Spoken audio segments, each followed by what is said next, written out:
everyone, it's Mary, the Daydream Stitcher. Today is August the 14th. I looked that up and rehearsed it and I still am not positive, but I think it's August the 14th. It's Sunday. It's been about 10 days since my last update, and I don't have a whole lot to talk about today as far as I know, but I did want to give you an update on my stitching and talk to you a little bit about some framing issues that I'm having, and I'll have fun with that. So thank you for stopping by today. If you're new, thanks for giving me a chance and checking me out. And to all of my friends who come back on a regular basis, thank you, and thank you for being my friend. Cue the Golden Girls theme song. So where do I start? I don't have a lot to show. I don't have a lot to talk about.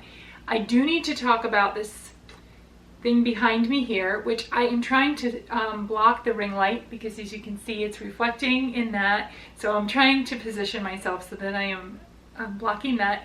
But I do want to discuss this because this has been my whole day, and yeah, I think I'll wait until after I show my stitching, and then we'll talk about framing and how little I know about framing.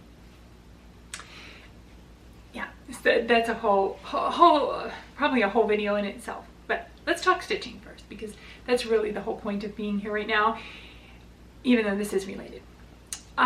So what have I been stitching? I want to talk, well, there's really nothing to talk about as far as whip go. I brought my whip go board with me here.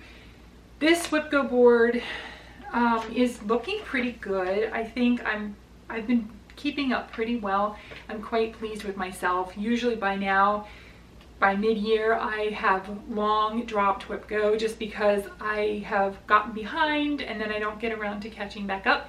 But this year, I think I've done pretty well with keeping up for the most part. I'm not completely caught up, but for August this month, I know I scribbled it on here, my two pieces I have not started working on, and I don't have them to show, so I won't even go into that right now. So I do need to do August. They're both Christmas pieces, and other than that, I think I have a Mirabilia to work on for July still, and I think other than that I pretty much have got caught up. So I need to finish July, and then I need to start August. So I'm excited, and that's encouraging about that.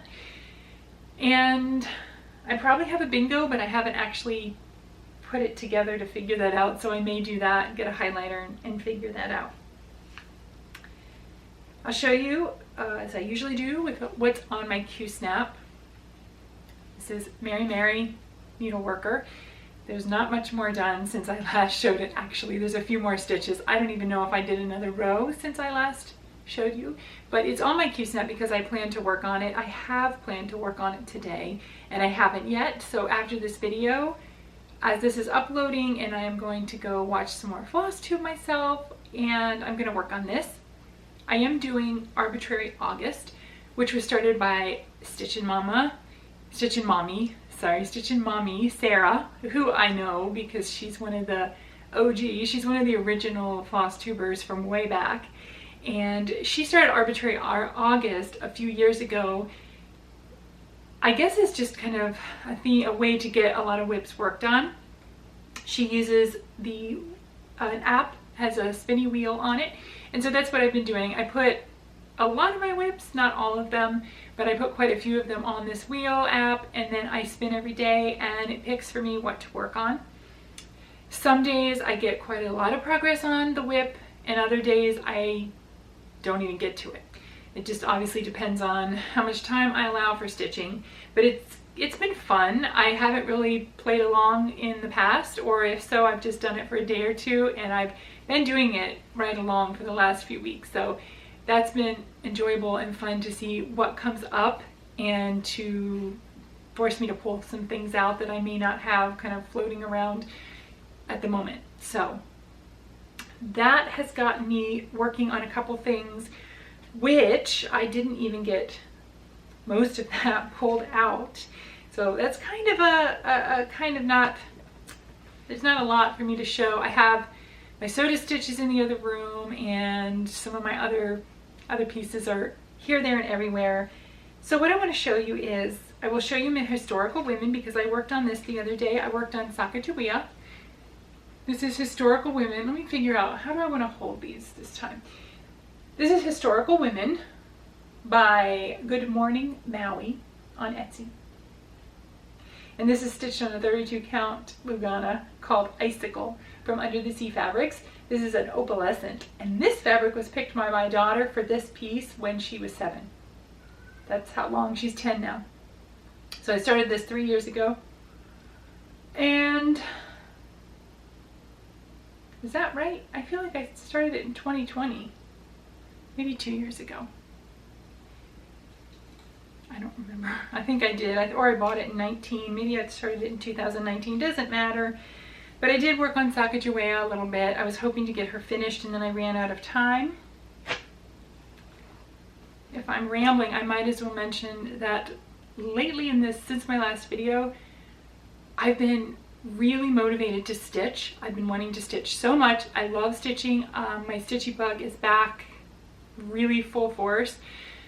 But I've been having a lot of, like, I don't know that it's guilt, maybe it's guilt, but just kind of this thing of I should be doing something else. I shouldn't be sitting here stitching. I should be doing something else, or not even starting at all, because I feel like, well, I need to do this, this, and this, and this, and this before I sit down.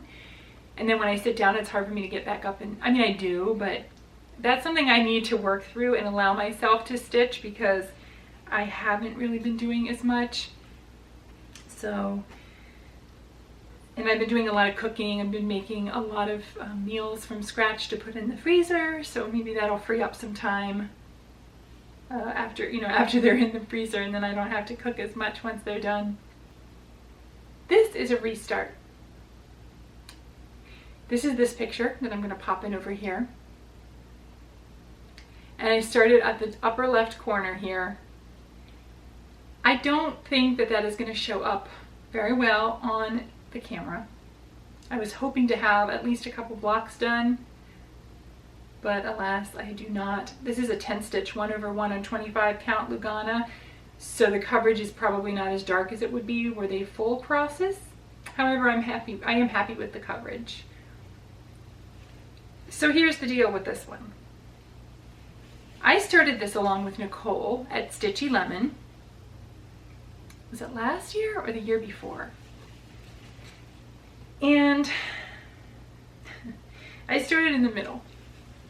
She started in the upper left corner, and she has a lot of progress. I don't know if she's made a video lately, but go check out her channel. She has beautiful channel, very lovely videos, and she has quite a lot of progress on this already. And she did start up in this left corner. I started in the middle because my thinking was I wasn't sure if I wanted to stitch all of this brown wood. It's a huge piece, really big piece. It's almost 700,000 stitches.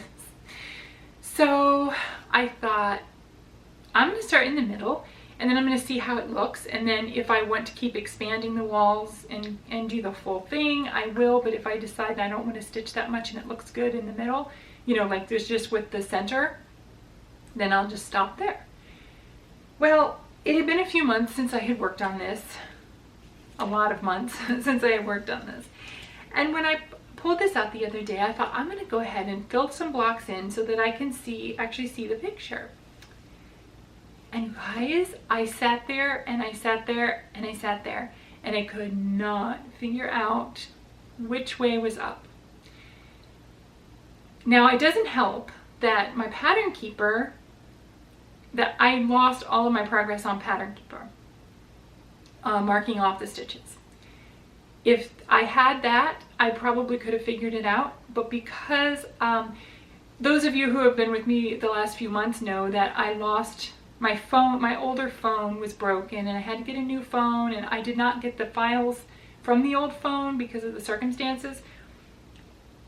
Long story short, I didn't have the ability, I don't have my progress. So I had a blank chart on Pattern Keeper. So I looked in the middle, I found the middle. I'm like, okay, well, I just find the middle and then I can figure out where I am.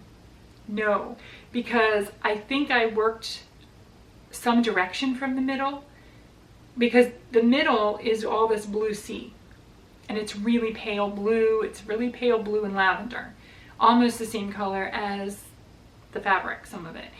So I remember that when I worked on it, I thought I'm going to come down and I'm going to start working on these flowers and these vases and the darker parts so that I can orient myself and I can actually see the picture coming in instead of just having all the blue and then not knowing. And I remember having that thought when I first started it, that I didn't want just a patch of blue and then not know which way I'm going with it. However, assuming that I would have my progress marked.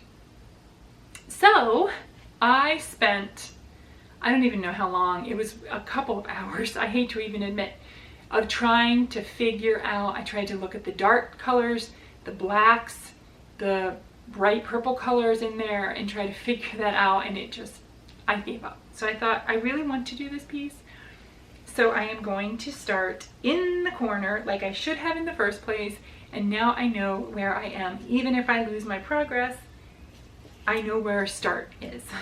So hopefully that will be better and I can make some good progress on that. It does stitch up pretty quickly because of the 10 stitch, because it's a half stitch. So I am pleased with that. I mixed up some colors the other day, and then I noticed, so I had 3772 and 3722, and they're both in the same blocks. And apparently somewhere along the line, I mislabeled 3722 as 3772. And I didn't realize this until I had them side by side the other night, and I realized, oh, this one is the pink one. One of them is like a rose, really pretty rose color. They're both kind of brownish, but one is a rose color and the other one is more of a, I don't know, a terracotta maybe, sort of brownish color. More of a peachy brown, if you will. And I thought, or orangey brown. And so I thought, well, I accidentally stitched the wrong one for the other one. But you know what? It's such a huge piece. The confetti won't, it's confetti. It won't matter. They're both in there, and it's going to be fine. And then looking at the picture again, I realized that even in that portion, it's not just a blank wall. There's actually a diagonal there of a trim. But again, it'll probably be fine, and I will forget all about that even happening a year from now, unless I, for some reason, watch these back. I don't know why I would, but maybe I will. So that, but hopefully that won't matter. So, but I got it fixed. I got it fixed, and I'm glad I caught it early. It was only a few stitches, and it really wasn't even that many. I stitched on my dragon yesterday. Actually, I stitched on the fairy. This is the lecture. This is by Ekatarina Volkova. Oh, see, I have it on the top of my head. I know it. I know her first name is Ekaterina. She's a Russian artist. And Volkova, I think. I could put it on the screen. Volkova, maybe. This pattern is from juliascrossstitchclub.com. And I worked on the fairy and her skirt. So I filled in a lot of this brown skirt down here. There's a lot of blended, please tell me I don't have it upside down. There's a lot of blended colors there, but you know what I really like about it? In this skirt, there's maybe 4 colors and then blends of those colors. And so it's really nice to just have those 4 colors, and then all of the symbols are either the one color or any combination of those colors. So I do enjoy that, and it goes fairly quickly once I get in that groove and get back into that again. So that's been enjoyable. And then I've had 2 new starts since my last video. And I just have felt like starting all the things. I have particularly been in a Halloween mood. I've wanted to stitch Halloween. I actually have a Halloween piece that I got a lot of progress on and is close to a finish, but of course I don't really know where it is right now, so maybe next time I'll have it and maybe it'll be a finish. I don't know. So that's not, I'm not showing that, but I will show my new starts. There's this one, which is super exciting. You'll be so excited to see this. Doesn't that look awesome? Wow, I don't even know. I think that's the way it goes. I'm pretty sure that's the way it goes. this is, and I actually was good. I had my cards to hold up and show so I don't have to insert a picture, but now of course I don't know where they are. Disorganized stitcher here still. This is Anna from the Bewitching Pixies line that Nora Corbett put out a few years ago. I have finished her sister Minerva, which is the teal witch. She's long done, and I would like to frame her, but I'm waiting to get several of them done so that I can put them in matching similar frames all at the same time. They fit in like an 8x10. So I started her the other night, and then I was excited to stitch some of the green colors, but I couldn't find them. So I had to stop there just because the black, I was getting a little lost on the black, so I needed to put some greens in for reference. So I thought I'd just stop there for now. And I did get the greens yesterday. I dashed into Michael's and I picked them up. They're $7.30 and $7.33. So I'm gonna go back to that and get some of those filled in. That's done on Murky from Picture This Plus on 32 count linen.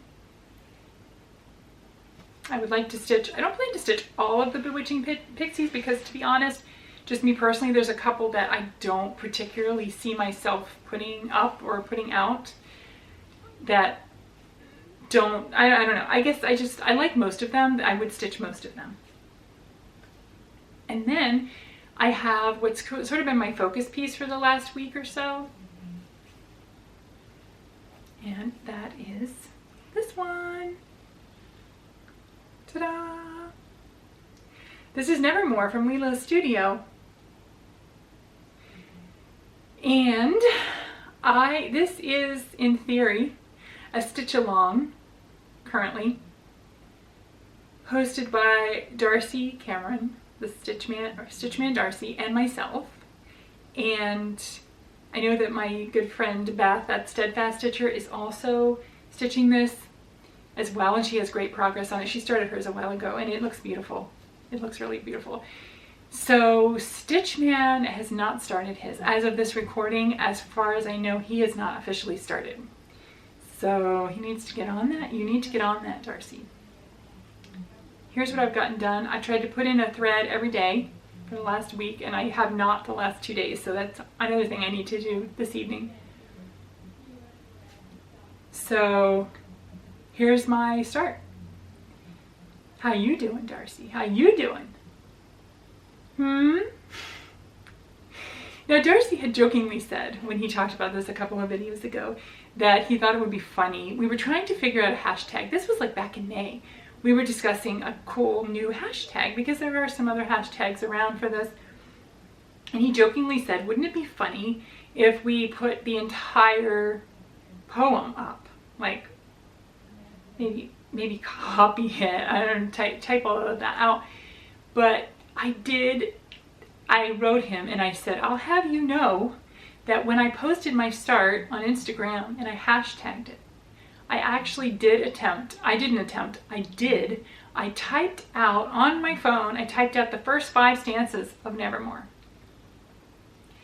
And he cut me off after like maybe 1.5.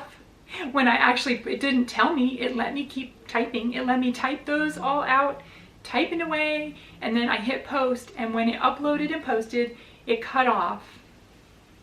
Oh, where did it cut off? I don't know. I think it was somewhere in the middle of the 2nd stanza. So just so you know, you can't do that. But maybe we can just keep going from there. I think, yeah, I don't remember off the top of my head where it stopped, but that is what I have to show for stitching. So now I'm going to talk and ramble about a few other things. This is related to stitching, so I'll do this next, framing. My framing woes of the week. On my last video, I showed completed, or almost completed, my Holy Night Nativity from Stony Creek that I made for my mom. I presented her that on her birthday, and she was really happy with it. And I had talked to her about picking out the framing together. I didn't frame it before I presented it to her. Her birthday was August 4th, and so I gave her the piece unframed because I thought we could figure that out together, because her colors in her home are different than the colors in mine. And her aesthetic is different. So, but she said, oh, I don't know. I have no idea. I don't really want to make those decisions on that. So please just, you decide what to do with it. And you've got the eye and you know what looks good. So I took it back. She sent it back with me. And at that point, I was going to frame it myself, because I've framed other things. I'm not a pro. I don't claim to be like great at it. I have framed things successfully, at least for my home. I wouldn't put them in a museum, but they work for my purposes and I'm happy with them, and they save money. So I got cut off again. So this is a frame. Actually, this was sitting here already. I didn't put this here for the video. It hasn't been on my walls at all. But about 2 years ago, I framed this. This is Joan Elliott, Medieval Lady, or Medieval Maiden, sometimes she's called. And I framed her in a standard size frame from Michaels that came with the mat, and it has this beading accent, or there's a name for it. My friend Steve will know what that's called, but it has this accent, and so it brings it up off of the backing, and it almost works like a spacer, and so it was perfect because she does have a lot of beads on her. But I'm really happy with that. That works for me. I'm really happy with it. I need to fix the back. I need to put some craft paper or something on the back of it, but I'm really happy with that. And so that's the kind of, framing that I tend to do with my pieces so far. I have quite a few that I framed back when I was in my 20s, 20 years ago, that I ordered custom frames online, and I did all the framing myself, and they still hold up. They're hanging up at my mom's and around in storage, and they're fine. I have some that I did for my kids' nurseries when they were little, and they're fine. So anyway, I took the Nativity to Michael's to get framed because I just didn't know where to go. I asked around for some people. There was a place near me, semi-near me, that some needleworkers took their framing to, but they closed down during the pandemic and did not reopen. And several people told me that they mailed their things off and have them mailed back, and I just wasn't sure about that, and I wasn't sure about how much is it to ship this frame back. So I decided to try Michael's. I've heard the horror stories. I know it can be different depending on who you get, right? Who your framer is, and whether they know their stuff. So I thought I'll try. Oh, I was gonna say I was going to frame it myself, but when I started measuring it, it's 25 inches across and about 10 inches high. It's an odd size, and because it has the border around it, and then it has accents that come off of the border in different directions. I was measuring it and I was trying to figure out the matting, and I just got really overwhelmed, and I did not want to try that. I didn't want to pay, over $100 to have something mailed to me that I couldn't use. And so I decided to just bite the bullet and go to Michael's and see what they could do for me. So anyway, I took it there. Talked with a lady there named Wendy, who claims that she knows what she's doing. She's the framing manager. And so I dropped that off. I picked up my frame, my mat, all the things. And I got to thinking after I came home, I thought, you know what? I think I'm going to get a couple more things framed, because I do have several finishes, quite a few finishes in a box in my closet. And I thought, I'm going to get some things framed. But instead of paying so much money, this thing was almost $250 with 70% off the framing. And that was like, I got the good glass, and I got, of course, the acid-free back, but other than that, I did not get what was considered an expensive frame. It was considered like an economy frame, so I don't even know what I should have gone into framing. So long story short, I thought I will try to put some of my pieces into standard size frames. And I picked out this one, and I picked out one of my long dog samplers, Pavon for these times. And went back the next day, had the same lady, do the mat for me. And with Pavon, it's a weird size. It's 15 by 18. So you can't really fit that in a standard size frame with a mat, with a standard 2-inch mat. And she was going to cut it with, like, I forget which way now. I think the top and the bottom were going to be wider and the sides were going to be narrower. And we chose a mat for that one, and then she was going to cut a mat for this one, and she talked me into putting into an 18 by 24 frame. I was going to do a 16 by 20, and she talked me into going with the 18 by 24. So that's what this one is.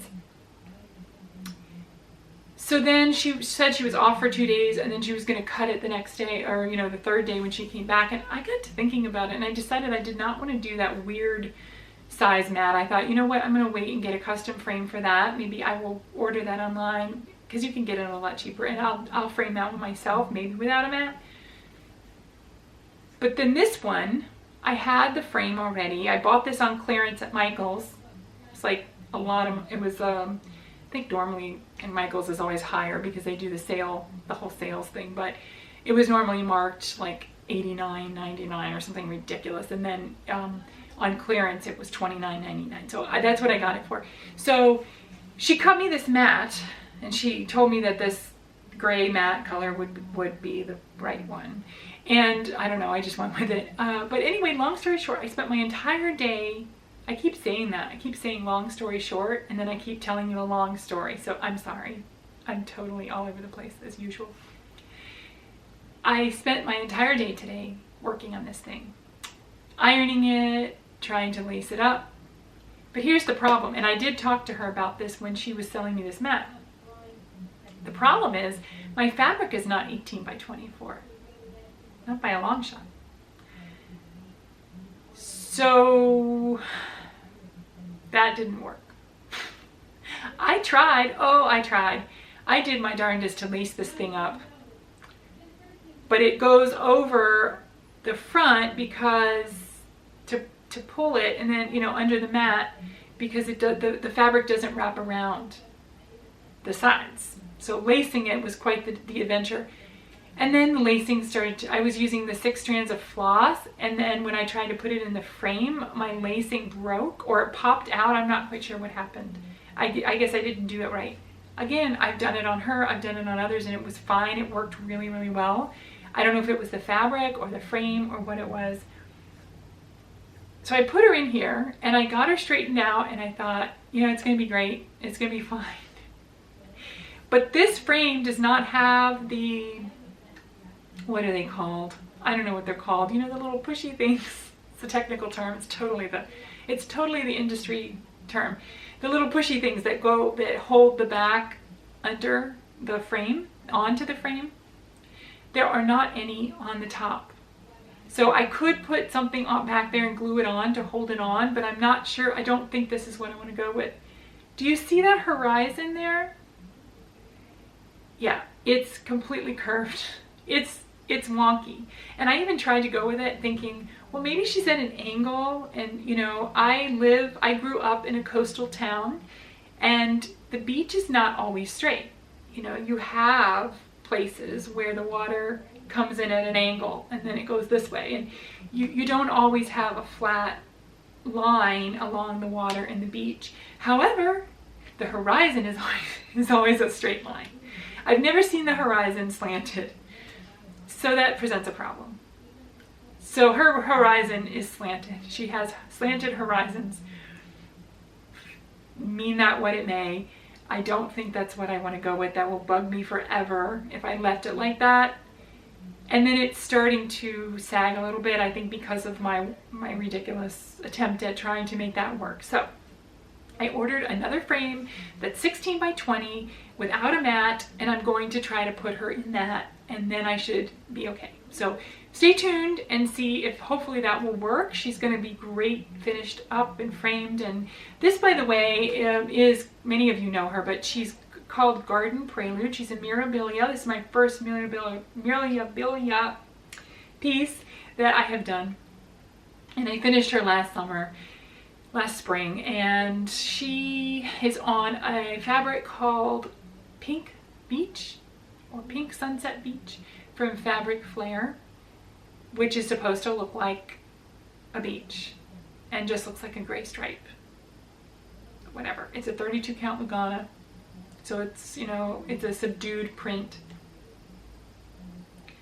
So that's my framing woes for today, for hopefully a long time. I'm just going to play around when I get the other frame and see what happens with that. Life is looking up. I was going to say out. Life is looking out for me too, but it's looking up. It's looking good. I can't complain. Some of our major stresses this summer are beginning to become resolved, and we're seeing a light at the end of the tunnel. We had a lot of financial stresses this summer, but they are getting a lot better, and I'm getting back on track with those, which helps so much with just overall outlook and overall stress. So I'm really happy about that. Okay, I think that's it for now. I have a couple of Flosstubers new to me that I want to mention. If you're looking for more Flosstubers, I know it's a lot, and I have the regulars that I always watch, but then sometimes, some nights, I'm stitching and I'm looking for somebody. And lately too, I've been watching on a tablet that's owned by my mom, and I'm not signed into YouTube. So I don't always have my normal subscription list in front of me to refresh my memory. And so sometimes I just look for Flosstube as a guest on YouTube to watch. The reason is because my daughter confiscates my phone, and she's got my phone, and she has tons of friends, and they all talk on the phone, and we joke that the phone is, my phone is more her phone, and then I borrow it sometimes from her. So anyway, by doing this, I find a lot of Flosstubers that I might not normally find, or that might not normally come up for me. I found a couple that I want to mention, and as usual, I don't have them written down, and I may remember their names wrong, but I will put them down below, and you could go check them out there. The first one is the Nightly Stitcher.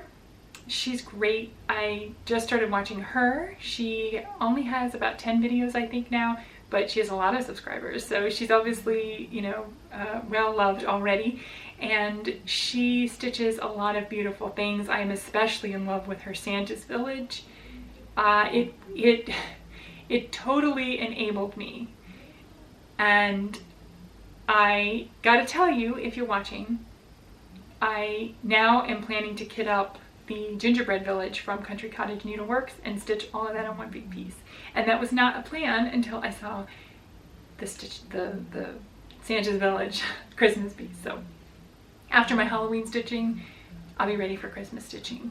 And that's just around the corner. Like Darcy said, it's Christmas time. I mean, it's practically Christmas time. Now my camera keeps cutting me off, so I think it's trying to send me a message. So that's it for me today. I hope to come back to you in about a week to 10 days and see you all again soon. Thanks for watching, and happy stitching.